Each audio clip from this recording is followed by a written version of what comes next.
हरी गोविंद श्री ज्ञानदेव तुकाराम पंढरीनाथ भगवान की जय। माऊली ज्ञानेश्वर महाराज की जय। जगद्गुरु तुकाराम शांती ब्रह्म एकनाथ भक्त शिरोमणी नामदेव आदिशक्ती मुक्ताई सच्चिदानंद सद्गुरु श्रीपाद बाबा सच्चिदानंद सद्गुरु रामदास बाबा सच्चिदानंद सद्गुरु नारायण बाबा सच्चिदानंद सद्गुरु रोहिदास बाबा सच्चिदानंद सद्गुरु नाना बाबा सब साधु संत अवधूत चिंतन श्री गुरुदेव गोपाळ कृष्ण भगवान राम लक्ष्मण जानकी गावदेवी पवन सुत हनुमान हर हर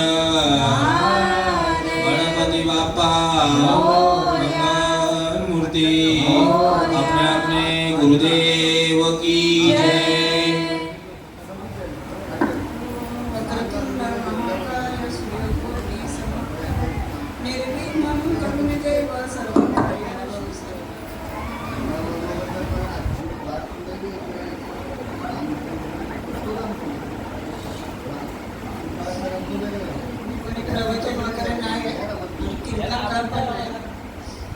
मी एक सामान्य आहे आणि आज बाबांच्या बद्दल काय सांगायचंय मला की आपण म्हणतो ते विष्णूचे अवतार आहे त्यांच्याबद्दल मला सांगायचंय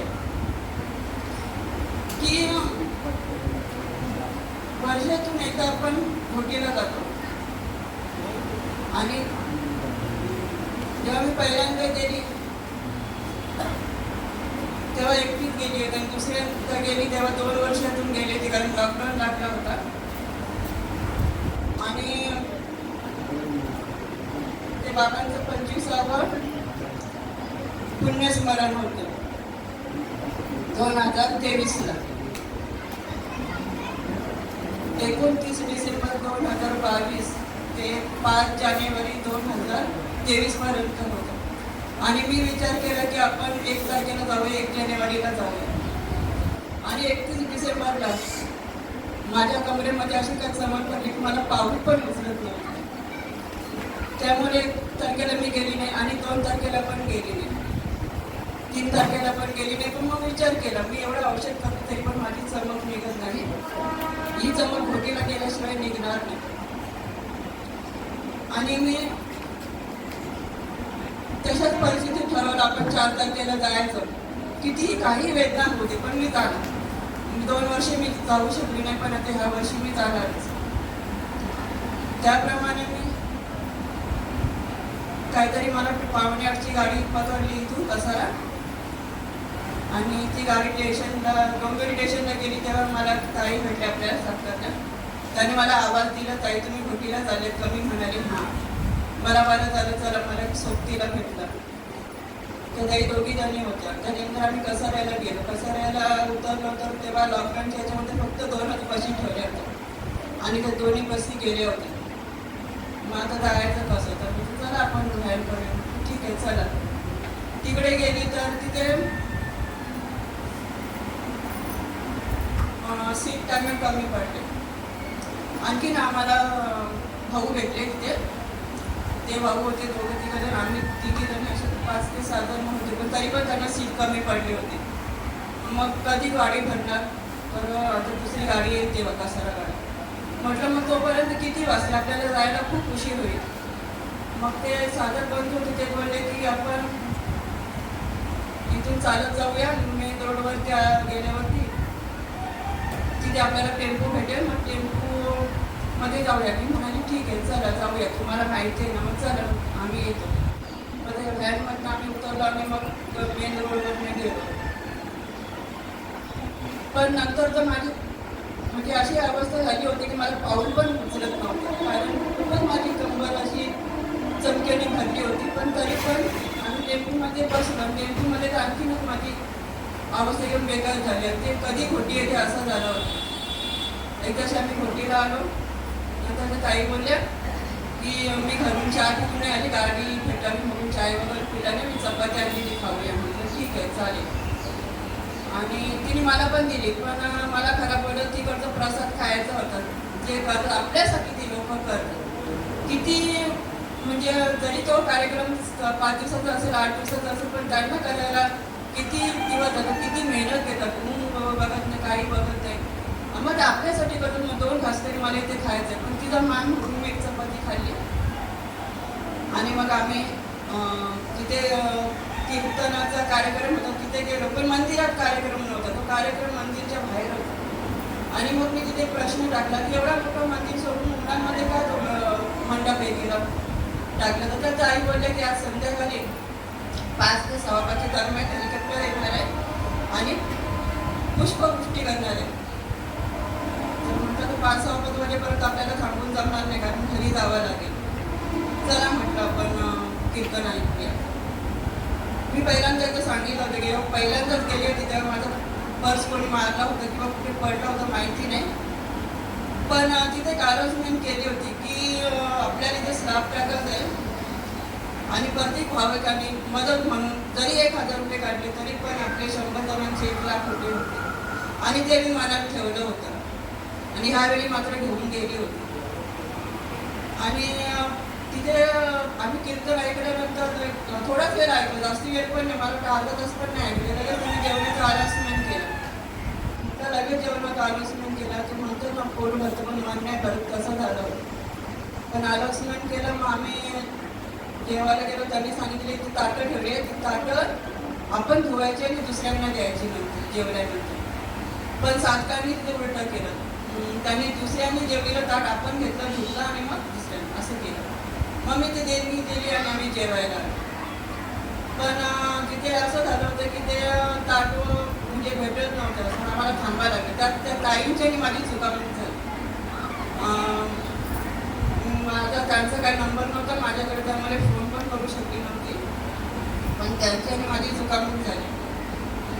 पण मी किती पण वेळ लागला तरी पण मी ठरवलं होतं की ते मी 2 घास तरी खाईन, प्रसाद म्हणून खाईन. आणि ते प्रसादच असतं, भोजन असलं तरी पण ते प्रसादच आहे. तो आपल्या आपण म्हणतो ना गुरुदेव हे म्हणजे त्रिदेव आहे. गुरु ब्रह्म, गुरु विष्णू, गुरु देव महेश्वरा. गुरु हा साक्षात परब्रह्म, तस्मै श्री गुरुवे नमः. त्रिदेव तर आहे, शिवाय त्यांना परब्रह्म सुद्धा म्हटलंय. तर परब्रह्म म्हणजे काय, तर विश्व. विश्व म्हणजे काय, हे सर्व जग आहे. दुनिया एक माता पार्वतीला पण परब्रह्म म्हणजे तिने जेव्हा अन्नपूर्णेचा अवतार घेतला होता तेव्हा तिला परब्रह्म असं नाव दिलेलं, म्हणजे अन्न. म्हणजे असे आपले सद्गुरू आहेत. म्हणजे प्रसाद आहे. 2 घास तर नाही होईना, मला भूक तर अजिबात नव्हती, पण मी ठरवलं की इथनं 2 घास तरी खायचे. खाल्ले. आणि मग घरी यायच्या ऐवजी मला काय वाटलं माहिती नाही, मी परत तिकडे कीर्तनात गेली, कीर्तन ऐकावं. कारण मला असं हे नाही वाटलं, गेली आणि लगेच निघालच बरोबर नाही वाटलं. आणि असा विचार केला जरा की ताई भेटले तर त्यांच्याशी पण सोबत भेटेल जायला परत. पण त्या ताई तिथे नाही भेटल्या. मग आम्ही गेल्यानंतर तिथे जे देणग्या देतात त्यांचा सन्मान चालला होता. ज्यांनी जेवढे दिले तेवढं त्यांचा मान सन्मान चालला होता. आणि त्यांचा मान सन्मान झाल्यानंतर एक अनाउन्समेंट अशी केली की आज सकाळी 10:58 आपल्याला एक परमिशन भेटली. ती परमिशन काय होती, तर हेलिकॉप्टरमध्ये जे पुष्पवृष्टी करणार होते ती परमिशन त्यांना भेटत होती, ती भेटली होती.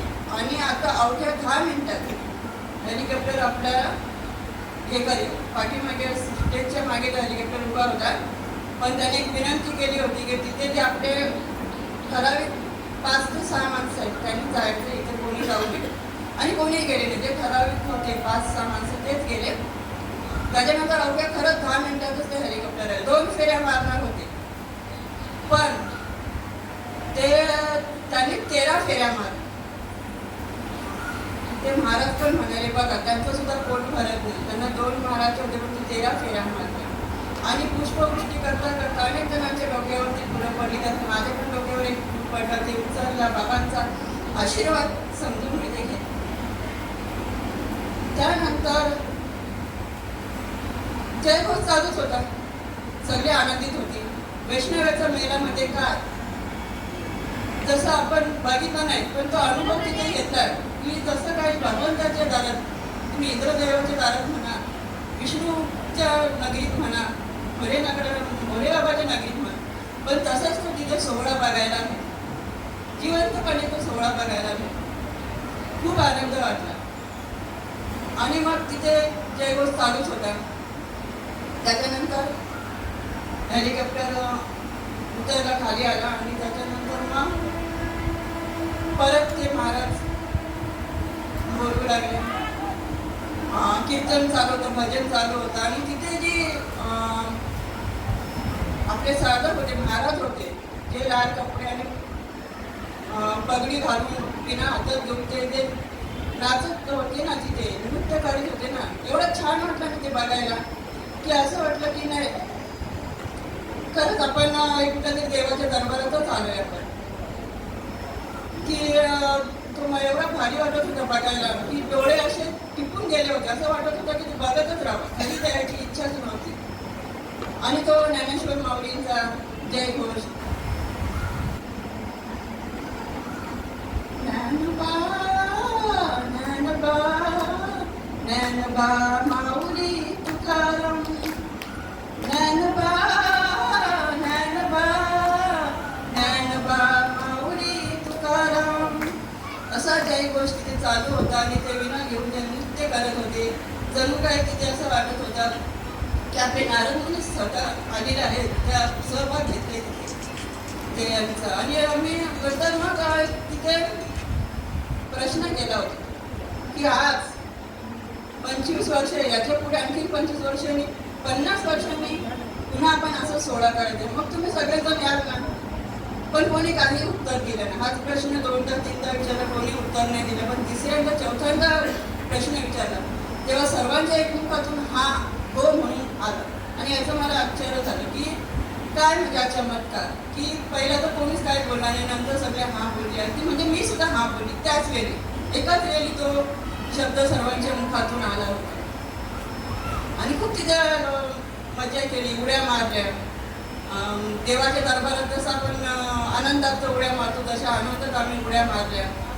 आणि माझ्या घरात बाबांची तसबीर नव्हती, मग ती घ्यायची होती मला तसबीर. तर तिथे सोहळा संपल्यानंतर बाबांची पालखी काढली. आणि मग जेव्हा मी बाबांची पालखी काढली त्याबरोबर मी पण घरी यायला निघाली. मग तिथे एक तसबीर घेतली बाबांची. आणि ती तसबीर घेतल्यानंतर काय म्हणतात ते, इंद्रदेवाच्या दरबारात जो कल्पवृक्षाचा वृक्ष आहे, कल्पवृक्ष, तसा ती तसबीराचा मला अनुभव भेटला की जे मनात आणलं ते मला समोर दिसत होतं. काय वस्तू वगैरे जत्रासाठी जत्रा खुली होती, ती कधी बघितली नव्हती, त्या वस्तू मला बघायला भेटल्या तिथे. आणि जर कोणाची आठवण झाली तर ती माणसं पण मला समोर दिसली. आणि मला एकदम ते आश्चर्य वाटलं. म्हणजे हे लक्षात नाही आलं की माझ्याजवळ एक अशी तस्वीर आहे की ते साक्षात परमेश्वर आहे. विशंभराचा अवतार आपण म्हणतो, खरोखर विशंभराचे अवतार आहे. कारण हा अनुभव मी पहिल्यांदा सुद्धा घेतला होता. आणि मग माझ्या लक्षात आलं की मला तो पाऊल पण उचलत नव्हता, मी पाऊल पण उचलत नव्हती. मग माझी चमक गेली कुठे, आली कुठून आणि गेली कुठे, हा मला मात्र आश्चर्य वाटलं. की नाही, माझा एक विश्वास होता की घोटीला गेल्यावरती माझी चमक निघून जाईल आणि खरंच निघाल. हा विश्वास आपण सर्वांनी ठेवला पाहिजे. आपण अनुभव घेतो आणि तो अनुभव आपण आचरणात आणला पाहिजे. नुसतं विश्वास करून उपयोग नाही. जसं आपण ते म्हणजे सांगतात की आपण नाम घ्यायचं, जे बाबांनी आपल्याला दिलंय नाम, गावोगावी जाऊन, घराघरात जाऊन त्यांनी सर्वांना नाम दिलंय. जे त्यांचं म्हणजे विश्वास होता, ते विश्वास आपण जपायला पाहिजे. कारण गुरु हे गुरु आहेत आणि हा विष्णू चैतन्याचे अवतार आहे. याचा जो अनुभव मलाच नाही तर सर्वांनाच आला असेल. ज्यांनी माळ घातली असेल त्यांना सर्वांनाच आला असेल. बरे आपल्याला तो नंतर आपल्या डोक्यामध्ये प्रकाश पडतो की त्या दिवशी असं का झालं, कशामुळे झालं असेल. पण पडतो प्रकाश. प्रकाश पडल्याशिवाय राहत नाही की हे कोणामुळे झाले, कशामुळे झाले. ही माझी जेवढी पण माझी समस्या होती, त्यावेळी माझ्या मुलीचं लग्न जमलं होतं आणि त्यावेळी मला लोन पास होत नाही. लोन तर मला पास नाहीच झाली, पण मला अशी काही पैशाची व्यवस्था केली की अगदी बिनव्याजाने मला पैसे भेटले. ही सगळी माझ्या बाबांची कृपा आहे. त्यांनी काही सांगायची गरज नाही. आपण म्हणतो ना, हृदयामध्ये आपलं बंद आहे, मग ते त्यांना सांगायची गरज नसते. त्यांनी सर्व माझ्या मुलीचं कार्य व्यवस्थित पार पाडलं. मी असं म्हणजे लग्न म्हणजे काही खाऊ नये, भले तो थोडक्यात का नाही करा तुम्ही, नका थाटामाटात करू, पण लग्न म्हणजे किती माणसांची आणि पैशाची हे असते, गरज असते. ते एखाद्या गरीब व्यक्ती असते तीच सांगू शकेल. जे पैसेवाले आहेत त्यांना काही फरक नाही पडत, पण जे गरीब आहेत त्यांना भरपूर फरक पडतो. जेव्हा वेळेवरती आपल्याला माणसं नाही भेटत आणि पैशाची व्यवस्था होत नाही. आणि त्यात मुलीचं लग्न पडलं तर मग मुलाकडचे काही त्यांचं हे असतं की नाही आम्हाला असंच पाहिजे तसंच पाहिजे. तरी पण देवाची कृपेने मला ती माणसं चांगली भेटली. मला खूप त्या लोकांनी समजून घेतली. सगळी माझ्या बाबांची कृपा आहे, चांगली माणसं भेटली. आणि दुसरं म्हणजे सांगायचं असं की अनुग्रह झाला जेव्हा मला बाबांनी, माझे गुरुवर्य प्रकाश बाबा दरवी यांनी मला माळ घातली. मी माळ घालत नव्हती आणि त्याचं कारण असं होतं, मला मासाळीचं अजिबात हे नाही म्हणजे की पाहिजेच असं काय नाही. पण त्याचं कारण असं होतं की लोक म्हणायची खाऊन पिऊन काय माळा घालायची. सौदा माझे वडील पण म्हणायचे खाऊन पिऊन काय माळा घालायची, पहिला खायचं आणि नंतर माळा घालायची. मग ते हे मला कुठेतरी हे करत होतं की आपण अगोदर खाल्ल्याने आता काय माळ घालायची. पण आपण म्हणतो ना की योगियांच्या पुन्हा योगियाचं चालेल, तशी माझी माऊली अजून आली नाही. माझी काकी तिने मला प्रश्न केला होता की आपल्या ताई विनाताईंचं प्रवचन माफ करा कीर्तन होतं आणि त्यांनी गुरूंच्या बद्दल जे सांगितलं त्यामध्ये माझी खरोखर खूप अवस्था झाली. पण त्यावेळी मला कळत नव्हतं की माझी अवस्था होती. मग काकूने प्रश्न विचारला की तू एवढी का रडली. मला सांगायलाच होत नव्हतं का रडली, का माझ्या डोळ्यातून एवढे आसू आले, काहीच तिला मला सांगायचं. मग तिने मला खूप समजून सांगितलं की तू माळ घाल. तरी पण माझ्या मनात तेच होतं की लोक म्हणतात खाऊन पिऊन काय माळ घालायचे, खाऊन पिऊन काय माळ घालायचे.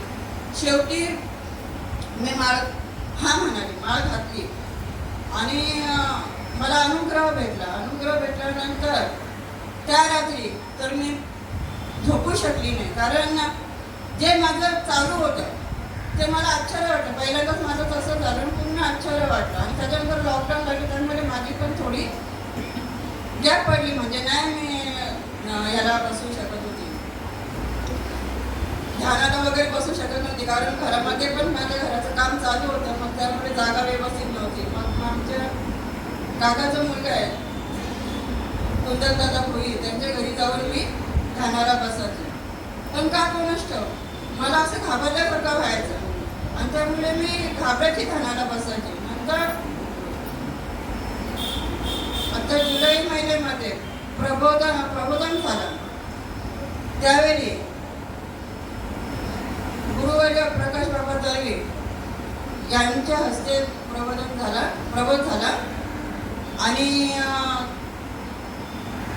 जेव्हा प्रबोध झाल्याच्या नंतर मला त्यांनी प्रश्न विचारले की तुला काय वाटतं, कसं वाटतंय.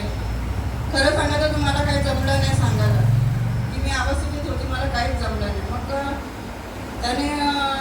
मग मी एक सांगितलं की माझं ना मी खूप घाबरली होती, जीव माझा घाबरा झाला होता.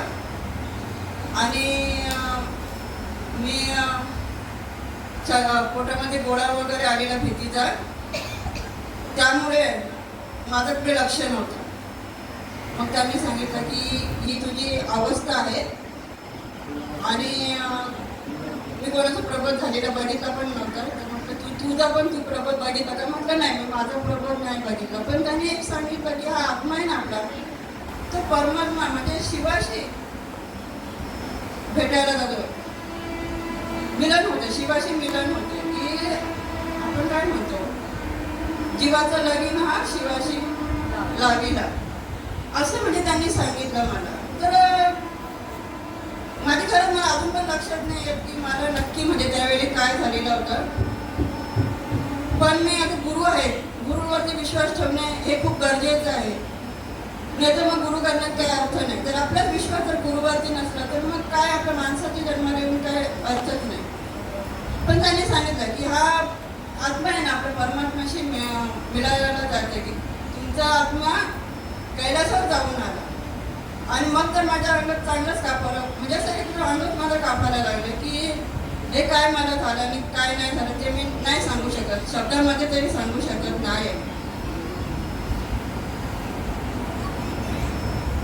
आपल्या बाबांनी जे आपल्याला नाम दिलंय, त्यांनी जे नामधारक आहेत त्यांनी कृपया ते नामाचा सराव करावा. आपण सकाळी बसतो समजा, पण इतर वेळी पण नाम आपल्या मुखात मनात म्हणजे आपल्याला श्वासोच्छ्वासामध्ये ते सांगितलं करायला, पण मनामध्ये तो नाम करावा. कारण तो बाबांनी भरवलेला आपल्याला पंचभगवानाचा घास आहे आणि तो ग्रहण आपल्याला करायचा आहे. जर आपण तो ग्रहण नाही केला तर त्याचा स्वाद आपल्याला दिसणार नाही, कळणार नाही. म्हणजे जसं आपण म्हणतो की गूळ खाल्ले की त्याला गोड अशी चव येते, मिरची खाल्ली की ती तिखट लागते, तसंच हा जो बाबांनी आपल्याला नामाचा घास भरवलेला आहे म्हणजे कानामध्ये पेरलेला आहे, तो म्हणजे सर्वांना विनंती करते की तुम्ही तो सतत ग्रहण करत राहा. सतत म्हणजे तुमचं तो चालूच असू दे. आणि सांगताना बोलताना काय चुकलं असेल, आज मी पहिल्यांदाच बसले, माझे गुरु मायबाप बंधू भगिनी सर्वांना मी माझं म्हणजे हे सांगते की तुम्ही मला ही संधी दिली त्याबद्दल मी तुमची आभारी आहे. तसेच माझे हे 4 शब्द तुम्ही सर्वांनी शांतपणे ऐकले त्याबद्दल सुद्धा मी तुमची खूप आभारी आहे. धन्यवाद. जय हरी. पुंडलिक वरदा विठ्ठल श्री ज्ञानदेव तुकाराम पंढरीनाथ भगवान.